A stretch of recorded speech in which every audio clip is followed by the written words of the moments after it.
The most dangerous mistake a city can make is laughing at the wrong person.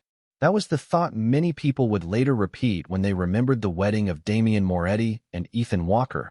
But on that bright autumn afternoon, nobody was thinking about mistakes. They were thinking about entertainment. The grand cathedral overlooking the harbor was packed with politicians, business leaders, socialites, and members of powerful mafia families. Sunlight streamed through towering stained-glass windows, painting the marble floor in shades of gold and blue. Every seat was filled. Every camera was pointed toward the aisle. Every whisper carried the same cruel amusement. Ethan Walker was a joke. At least, that was what everyone believed. Standing near the altar in a perfectly tailored white suit, Ethan looked calm despite the hundreds of eyes fixed on him.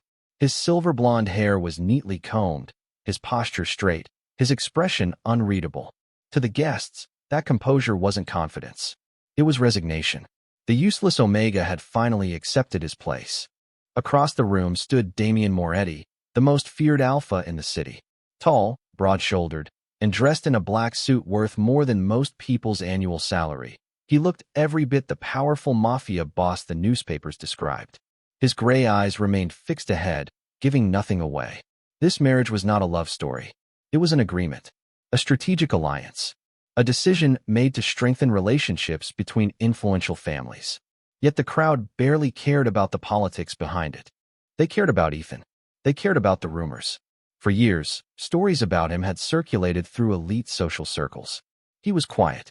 He rarely attended events. He had no impressive achievements, no business empire, no political influence, no extraordinary reputation. Some called him fragile. Others called him useless. A few called him a burden. The whispers grew louder as Ethan walked down the aisle. I still can't believe Damian agreed to this. He could have chosen anyone. The poor guy doesn't even know how to defend himself. Maybe Damian felt sorry for him. Soft laughter followed. Ethan heard every word. He showed no reaction.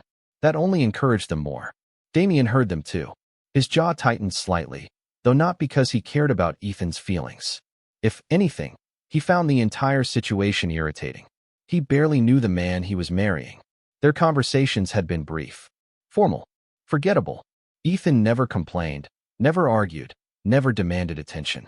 In Damian's experience, people were never that simple. Yet he couldn't figure Ethan out. The ceremony continued. Vows were exchanged. Documents were signed. Applause filled the cathedral. The city officially welcomed its newest power couple, though many guests struggled to hide their amusement. During the reception, the mockery became less subtle. Groups gathered around champagne tables, sharing stories and jokes at Ethan's expense. Some offered fake compliments. Others openly questioned how long the marriage would last. Through it all, Ethan remained polite, calm, unbothered. He thanked guests, smiled when required, spoke only when necessary. The more people watched him, the stranger it seemed. Most people would have looked embarrassed, angry, hurt. Ethan looked none of those things. He looked like someone observing a conversation from far away. As evening settled over the city, Damian stepped onto a balcony overlooking the waterfront. The cold breeze carried the distant sound of music from the reception hall. A moment later, he noticed Ethan standing alone near the edge of the terrace. The Omega wasn't watching the party. He wasn't watching the city lights. His eyes were focused on something else entirely. A reflection in a nearby window. A passing vehicle 3 blocks away. A movement no one else appeared to notice. For a brief second, Damian saw something unfamiliar in Ethan's expression. Not sadness. Not insecurity. Calculation. Then it disappeared. Ethan turned, offering the same calm smile everyone had seen all day. In that instant, Damian felt a strange certainty settle into his mind. The city might be wrong about many things, but it was definitely wrong about Ethan Walker. The Moretti estate sat on nearly 40 acres outside the city, hidden behind iron gates, stone walls, and enough private security to discourage unwanted visitors. To most people, it looked like a fortress.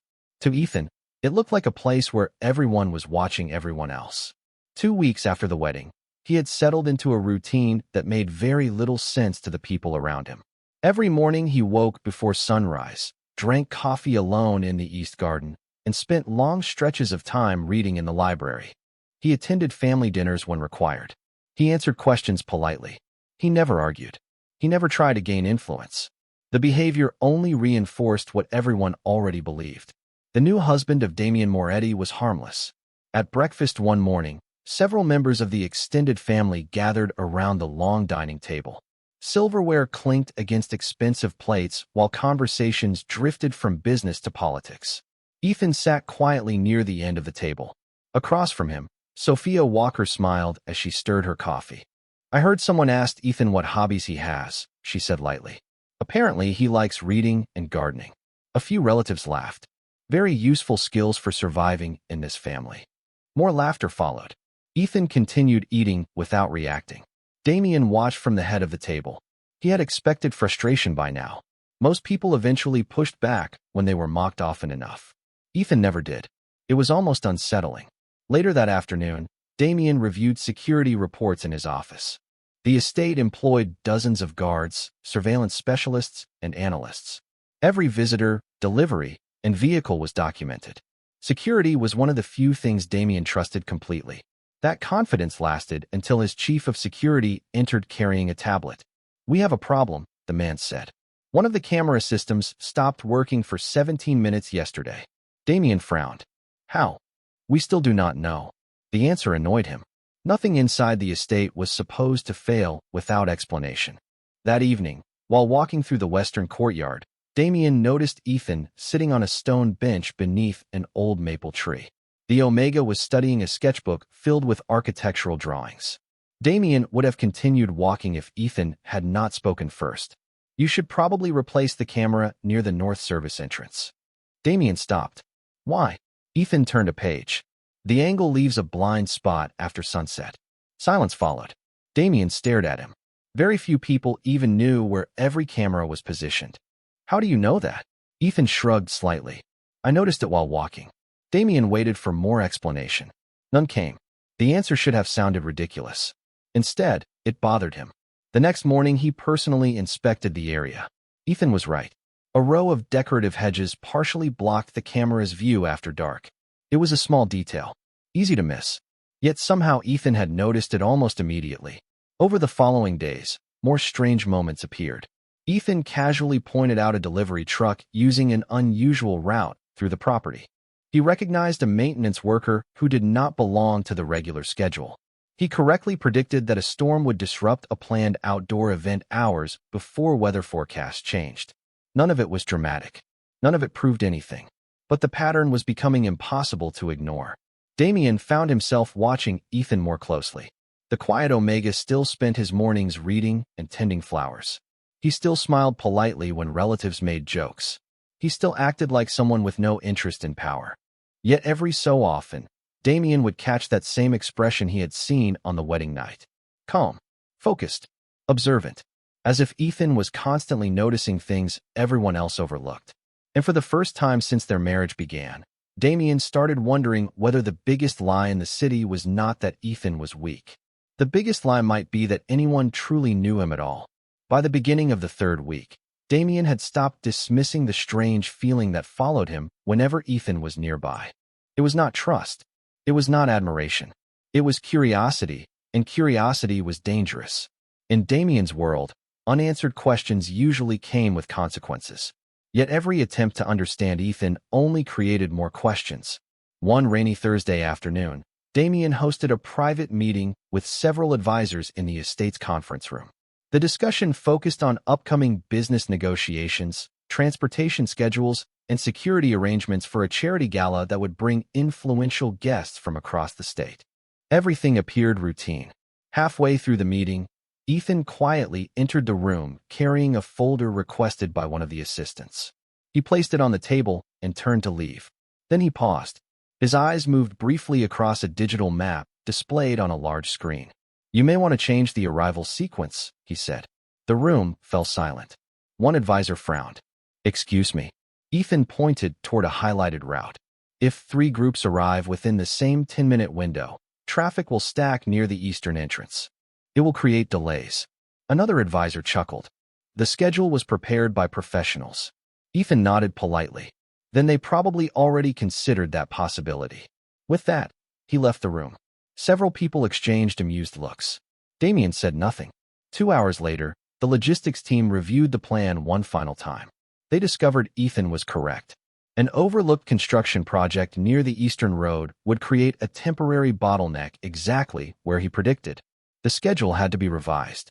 The discovery should have been insignificant. Instead, it lingered in Damien's mind. Over the next several days, similar moments continued. During a family dinner, Ethan casually moved a vase from the center of the table to a side cabinet. When someone asked why, he simply said it blocked the view of the front entrance. The comment seemed odd until a guest arrived unexpectedly 20 minutes later. Another evening, while several relatives argued over investment opportunities, Ethan quietly mentioned that one company being discussed would likely lose a major contract. Nobody listened. 3 days later, the announcement appeared in the news. The contract had gone elsewhere. The pattern was becoming impossible to ignore. Even Sophia Walker began noticing. One afternoon, she approached Ethan in the library. "People keep saying you are lucky," she said with a thin smile. "You always seem to know things before everyone else." Ethan closed his book. "Not always." "Then how?" Sophia asked. "Observation." She laughed softly. "That's simple. Most people tell you what they are thinking long before they speak." The answer sounded harmless. Yet something about the way he said it unsettled her. Meanwhile, Damien started conducting his own quiet investigation. He requested background reports, school records, employment history, travel records. The results were surprisingly ordinary. Ethan's file looked almost too ordinary.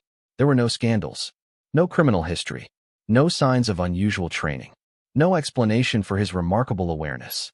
It was as though someone had carefully erased every detail that might attract attention. Late one evening, Damien stood in his office reviewing the reports when a notification appeared on his security monitor. A camera overlooking the South Garden showed Ethan walking alone through the rain. Nothing unusual there. Then Ethan suddenly stopped. He looked toward a distant section of the property and remained completely still for several seconds. After that, he turned and walked back toward the house. Curious, Damien rewound the footage and zoomed in on the area Ethan had been watching. At first he saw nothing. Then he noticed a faint reflection near the outer fence. The next morning, security teams inspected the location. They found evidence that someone had recently been there. Not inside the estate, just beyond it, watching. And for the first time, Damien realized Ethan was not simply noticing details. He was noticing threats. The discovery near the outer fence changed the atmosphere of the Moretti estate overnight. Security patrols increased. Vehicle checkpoints became stricter. Additional cameras were installed along the perimeter. Officially, nobody admitted there was a problem. Unofficially, everyone knew something had unsettled Damien. What frustrated him most was not the possibility that someone had been watching the estate. It was the fact that Ethan had noticed first. Days passed without incident. Then came the charity gala. Hundreds of guests gathered at a historic waterfront hotel overlooking the city skyline. Business leaders, elected officials, and representatives from powerful families filled the ballroom beneath crystal chandeliers and towering windows. Damien attended as host and sponsor. Ethan accompanied him, drawing the usual mixture of curiosity and quiet ridicule. Some guests still viewed him as an outsider who had somehow stumbled into a life far above his station. Throughout the evening, Ethan remained exactly as everyone expected. He greeted people politely. He listened more than he spoke. He stood quietly beside Damien during introductions and conversations. Yet Damien noticed something unusual. Ethan was not focused on the guests. His attention kept drifting toward the room itself. Entrances, exits, staff movements, service corridors. The details seemed to matter more to him than the event. Around 8:30 in the evening, Damien stepped away from a conversation with several investors. He intended to join a private meeting scheduled in one of the upper conference suites. As he crossed the ballroom, Ethan suddenly appeared beside him. "Take the west elevator," Ethan said quietly. Damien frowned. "Why?" Ethan glanced toward the central lobby. "The west elevator will be faster." The answer sounded ordinary, but something in his tone felt deliberate. Damien studied him for a moment. "That is all." Ethan nodded. "That is all." Against his better judgment, Damien changed direction. Instead of using the main elevator bank as originally planned, he walked toward the west side of the building. The adjustment delayed him by less than 2 minutes. At the time, it seemed meaningless. 10 minutes later, security personnel informed him of a serious problem. An unauthorized individual had somehow entered a restricted service corridor connected to the main elevator area. Hotel security intercepted the person before any direct contact occurred, but the incident triggered immediate concern. Nobody could explain how the individual gained access. Nobody could explain the timing. Damien listened to the report without speaking. Eventually, he asked one question. When did this happen? The answer made him pause. The timeline matched almost perfectly with the moment Ethan had redirected him. Later that night, after the gala ended, Damien found Ethan standing alone on a balcony overlooking the harbor. The city lights reflected across the dark water below. "You knew something was wrong," Damien said. Ethan rested his hands against the railing. "I suspected something." "How?" Damien asked. The staff member near the lobby was wearing the wrong shoes. Damien blinked. "What?" Hotel employees wore black dress shoes. One person wore brown shoes.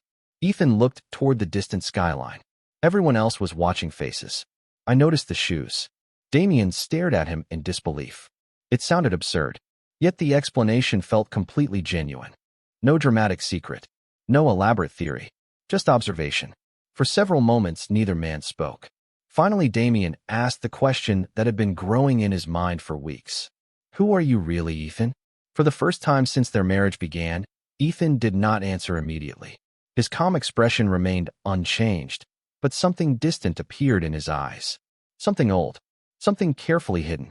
Then he gave a small smile and looked away. "That is a much longer story than you think." Damien did not sleep much that night. Ethan's answer lingered in his mind long after the harbor lights disappeared behind the estate walls. Every available source produced the same frustrating result. Ethan Walker's life appeared remarkably ordinary. Too ordinary.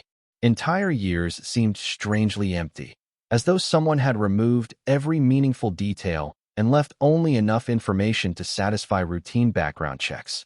The deeper Damien searched, the more artificial the file felt. The trust had been connected to Ethan's late grandfather. Most of the contents were mundane family belongings, but among them was a sealed document case addressed specifically to Ethan. Damien would normally have ignored such a discovery. Instead, curiosity pushed him forward. That evening, he informed Ethan about the attorney's call. To Damien's surprise, Ethan looked genuinely confused. "I did not know anything about a trust," he admitted. Together, they visited the storage facility the following morning.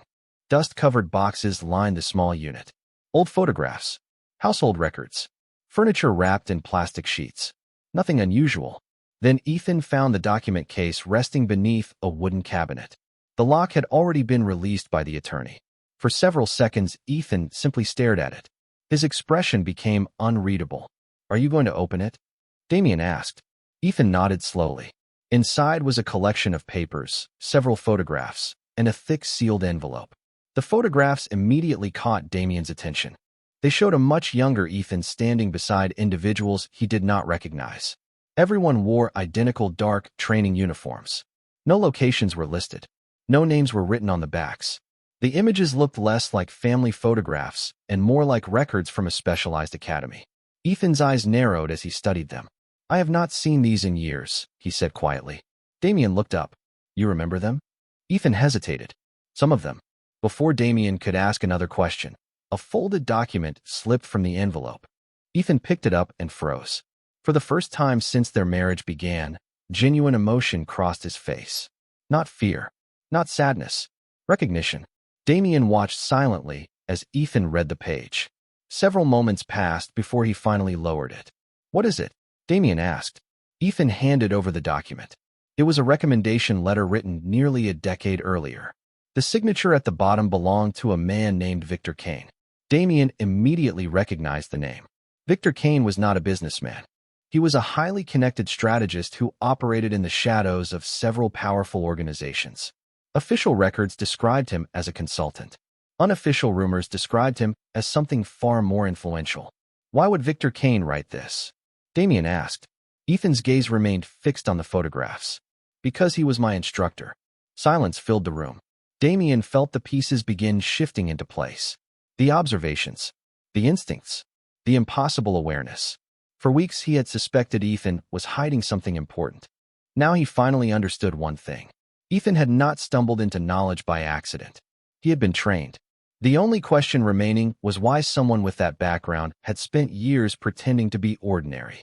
And judging by the distant look in Ethan's eyes, the answer was far more complicated than either of them expected. The drive back to the estate was unusually quiet. Rain tapped softly against the windows while city lights blurred into long streaks across the glass. Damien sat across from Ethan in the back of the car, replaying the conversation from the storage unit again and again. Victor Kane, instructor. The connection transformed everything. The ordinary Omega everyone thought they knew suddenly seemed like a stranger. Yet Ethan remained calm, staring out the window, as if discussing a forgotten chapter of his life had changed nothing. 3 days later, the consequences arrived. It started with a phone call just after dawn. Damien was reviewing overnight reports when his chief of security entered the office carrying a tablet and an expression he rarely showed. Concern. "You need to see this," he said. The screen displayed several photographs taken from traffic cameras throughout the city. The same black SUV appeared in each image. Different locations, different times. Always watching properties connected to the Moretti organization. "We identified the vehicle yesterday," the chief explained. "It belongs to a company that does not officially exist." Damien studied the images. "Who is behind it?" The chief hesitated. "We cannot prove it yet, but the trail keeps leading back to Victor Kane." Silence filled the room. Damien looked toward the window. Only a week earlier, Victor Kane had been a distant name from Ethan's past. Now that name was appearing in active surveillance reports.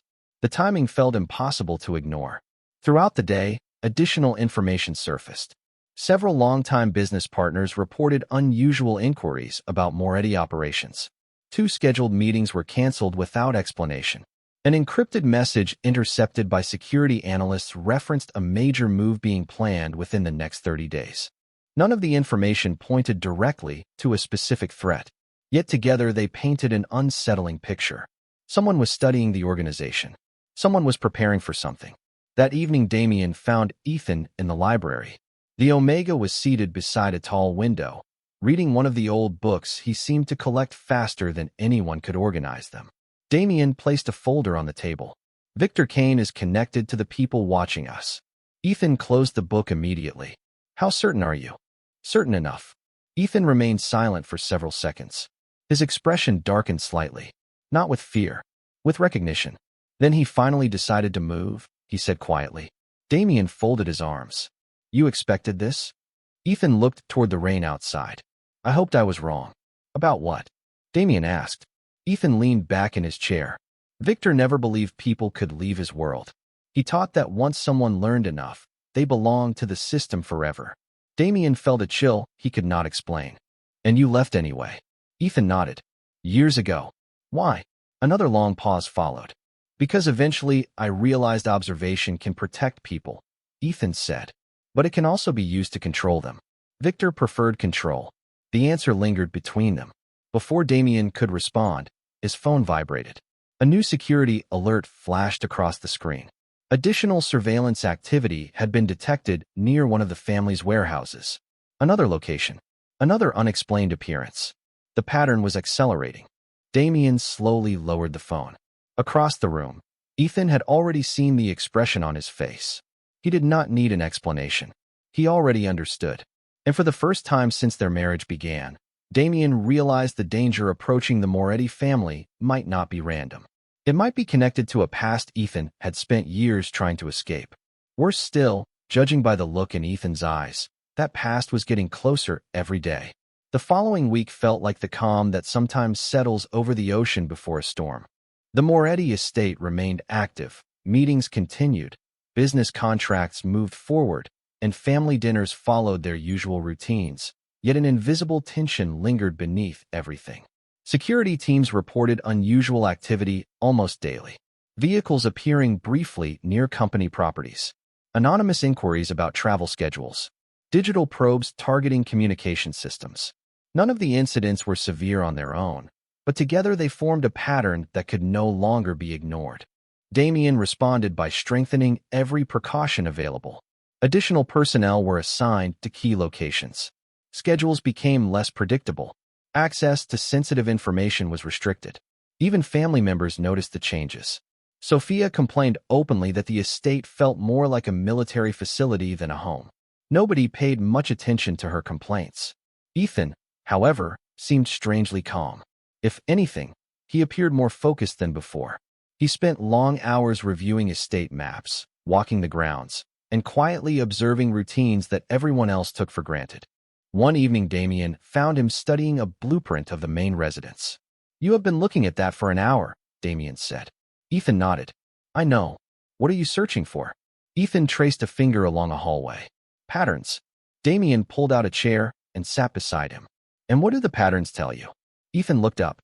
"That whoever is watching us has already learned enough." The answer settled heavily between them. For the first time, Damien saw genuine concern beneath Ethan's calm exterior.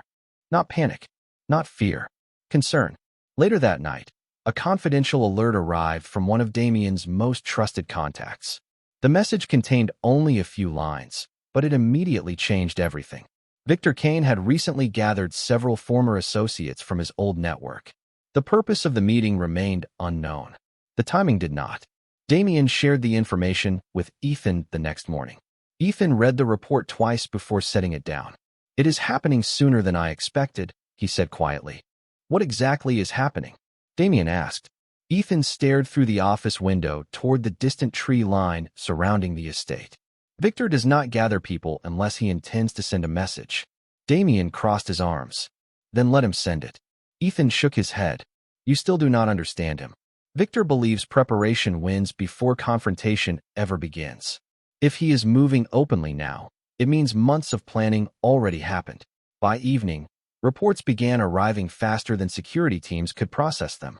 Communication interruptions affected multiple properties. Several scheduled shipments encountered unexplained delays. Anonymous warnings appeared in encrypted channels used by business partners. Every development pointed toward the same conclusion. Someone was systematically applying pressure from multiple directions. As darkness settled over the estate, the atmosphere shifted. Staff moved more quickly.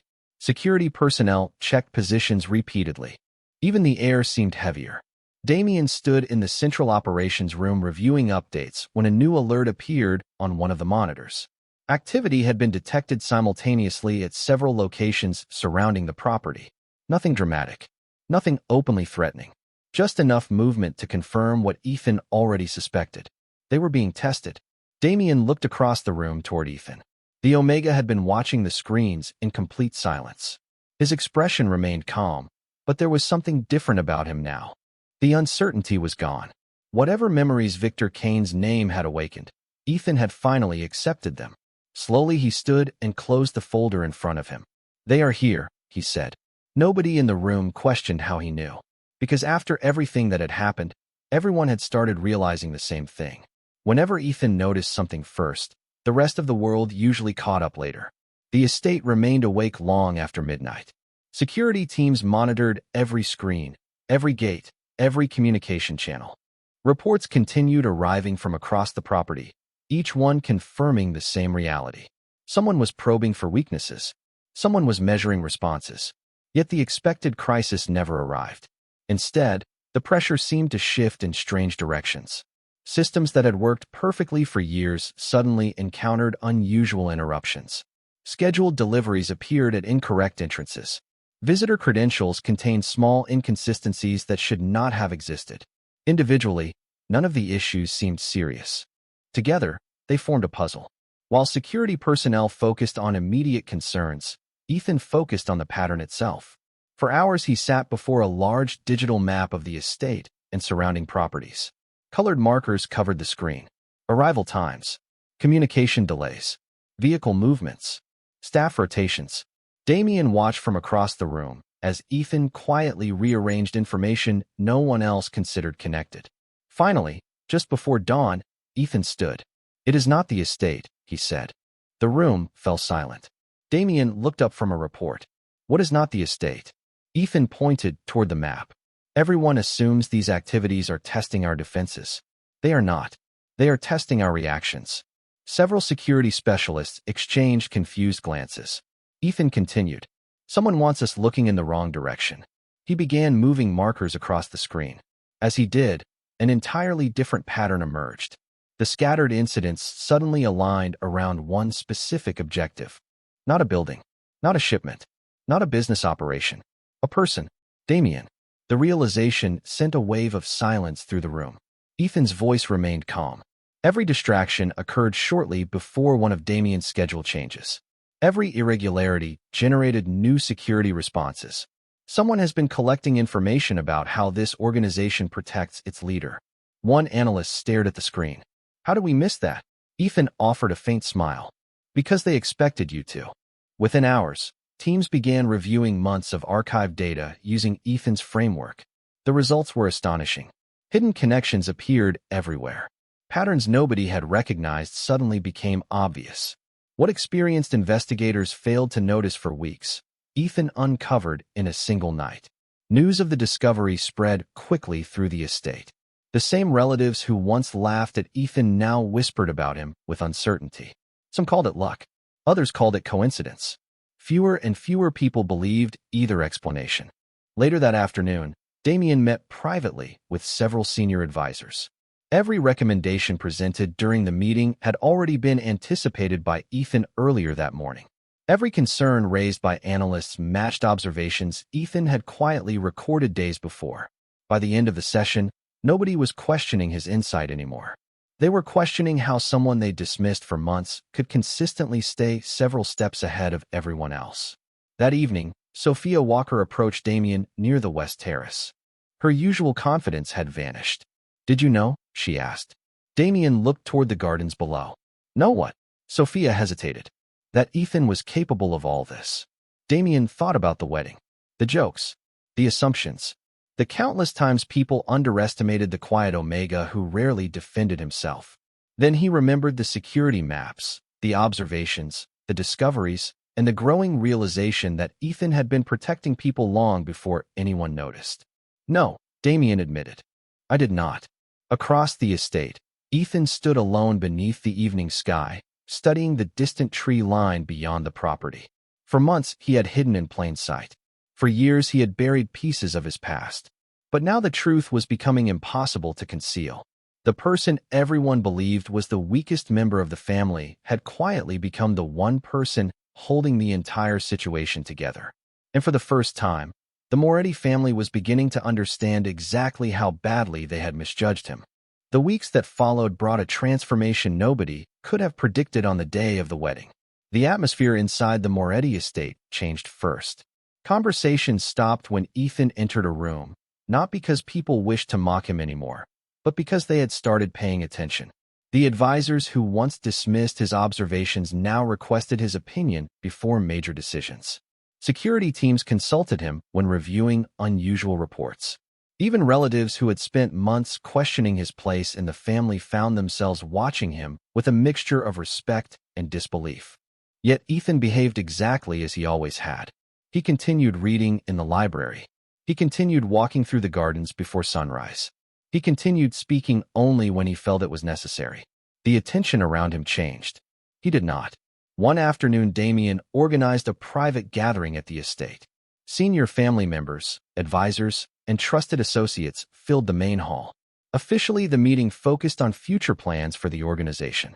Unofficially, everyone knew there was another reason. Rumors had spread throughout the city.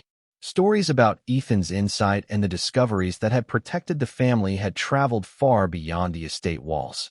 People wanted answers. Damien stood before the assembled guests and allowed the room to settle into silence. Then he spoke. "Months ago, many of you believed Ethan contributed nothing to this family." Uncomfortable expressions appeared throughout the hall. No one interrupted. You judged him based on assumptions. You believed quiet meant weak. You believed humility meant inability. Damien glanced toward Ethan, who stood near one of the tall windows overlooking the gardens. "You were wrong." The words echoed through the room. For a moment, nobody moved. Damien continued. "The truth is simple. The person many of you underestimated has done more to protect this family than most people realize." Across the room, Sophia lowered her gaze. Others looked equally uncomfortable. They remembered the jokes, the whispers, the laughter. They remembered every moment they had treated Ethan like an outsider. Now those memories felt far less amusing. After the gathering ended, guests slowly dispersed throughout the estate. Damien eventually found Ethan standing alone on the western terrace, watching the sunset paint the horizon in shades of gold and crimson. The evening air carried the scent of fresh rain from a distant storm. For a while neither man spoke. Then Damien leaned against the railing beside him. "You could have corrected everyone months ago," he said. Ethan smiled faintly. Would they have listened? Damien considered the question and laughed quietly. Probably not. Another comfortable silence followed. The city skyline shimmered in the distance. The estate grounds stretched across rolling hills below them. For the first time since their marriage began, the tension that had defined so much of their relationship seemed gone. "I misjudged you too," Damien admitted. Ethan turned toward him. "I know." There was no anger in his voice. No resentment. Only honesty. Damien shook his head. "And somehow that bothers me more than if you were angry." Ethan laughed softly. People see what they expect to see. As darkness settled across the estate, Damien looked at the man beside him and realized how much had changed. What began as an arrangement had become trust. What began with assumptions had become understanding. And what began with public humiliation had ended with respect. Somewhere beyond the estate walls, the city continued telling stories about the mysterious Omega who surprised everyone. But inside the Moretti family, the truth was finally understood. The strongest person in the room had never been the loudest. He had simply been the one patient enough to let everyone discover it for themselves. What would you have done if you were in this situation? Tell us in the comments. If you love Alpha and Omega stories filled with passion, loyalty, heartbreak, and second chances, please like, subscribe, and turn on notifications so you never miss our next story.